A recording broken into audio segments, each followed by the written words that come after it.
زمین نے انگڑائی لی اور ہستی ہوئی بستی کو اجاڑ کر رکھ دیا۔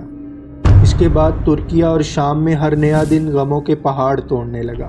ترکیہ اور شام میں ایک کے بعد ایک شدید قسم کے زلزلے نے اس کے در و دیوار کو ہلا کر رکھ دیا۔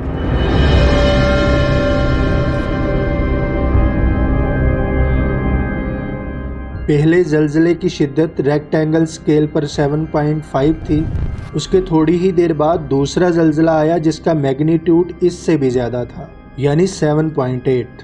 ہزاروں بڑی بڑی عمارتیں ایک لمحے کے اندر ہی زمین بوس ہو چکی ہیں۔ زلزلے سے تباہ عمارتوں کے ملبے سے لاشیں نکالنے کا سلسلہ جاری ہے اور ہزاروں لوگ شدید زخمی ہیں اور بہت سارے ابھی لاپتہ ہیں۔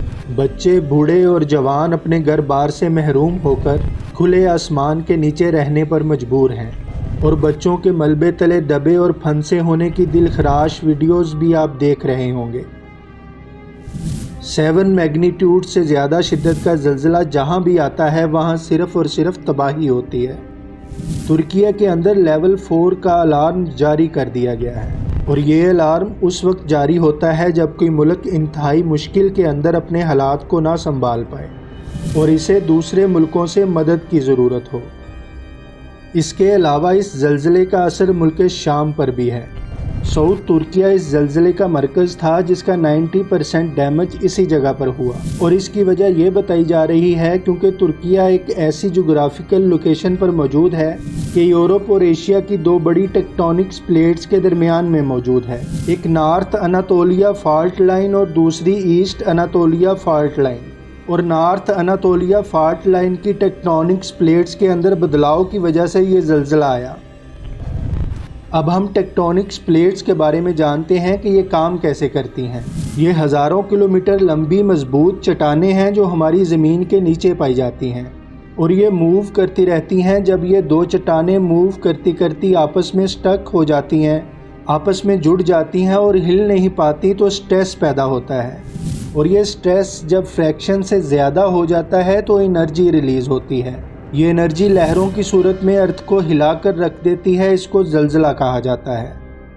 کائنات کا ذرہ ذرہ اللہ تعالیٰ کے کنٹرول میں ہے۔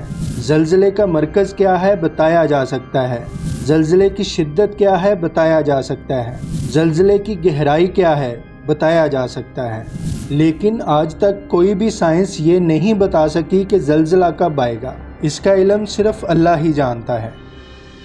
ترکیہ میں قدرتی آفت کے دوران بہت ساری ایسی خبریں بھی اس حادثے کے متعلق سننے کو ملی جو کہ بہت زیادہ حیرت انگیز ہیں۔ مثال کے طور پر ایک ریسرچر جس کا نام ہے فرینک ہوگر بیٹس، جو سولر سسٹم کی پلیٹس کی جیومیٹری کا زمین پر اثر کیسے ہوتا ہے اس کے متعلق سرچ کرتے ہیں۔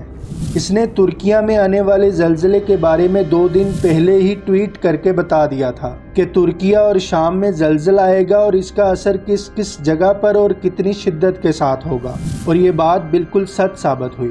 اس نے اپنی یوٹیوب کی ویڈیو میں بھی بتایا کہ south centre Türkiye, Jordan, Syria اور لبنان میں آج نہیں تو کل 7.5 کا زلزلہ آنے والا ہے، جسے لے کر لوگوں نے کئی طرح کے سوال اٹھائے کہ کیا ایسا ممکن ہے کہ 2 سے 3 دن پہلے اتنے بڑے حادثے کی پریڈکشن بالکل ایکوریٹ طریقے سے کی جا سکے؟ کیا یہ کسی سائنسی ایڈوانس ترین ٹیکنالوجی ہارپ کا دشمن ملکوں کی طرف سے استعمال کیے جانے کا نتیجہ ہے جس سے مصنوعی طور پر جان بوجھ کر اس ارتھ کویک کو پیدا کیا گیا؟ اس کا امپیکٹ صرف مسلم ملکوں پر ہی کیوں ہے؟ ارتھ کویک اور طوفان جیسی قدرتی آفت کسی انسان کے کنٹرول میں نہیں ہے، مگر تحقیق اور ریسرچ کے بلبوتے پر اللہ نے اس کائنات کو بھی انسانوں کے سر کرنے کے لیے ممکن بنا دیا ہے۔ بالکل اسی طرح سے ایک ہارپ ٹیکنالوجی کو کئی دہائیوں سے ریسرچ کیا جا رہا ہے۔ بنیادی طور پر ہارپ امریکی ریاست الاسکا میں چلنے والے ایک ریسرچ پروجیکٹ کا نام ہے، جو 23 سے 35 ایکڑ پر لگائے گئے 180 ٹاورز اور انٹینوں پر مشتمل ہے، جس سے 3 بلین واٹ طاقت اور الیکٹرو میگنیٹک ویوز پیدا کی جاتی ہیں، جس سے مصنوعی موسمی تبدیلیاں پیدا کی جا سکتی ہیں۔ زمین کے اوپر فضا کی مختلف تہوں میں ایک تہہ کا نام آئنوسفیر ہے، جس کی موٹائی سطح زمین سے 70 سے 300 کلومیٹر تک ہے، جو بے شمار مثبت اور منفی آئنز پر مشتمل ہوتا ہے۔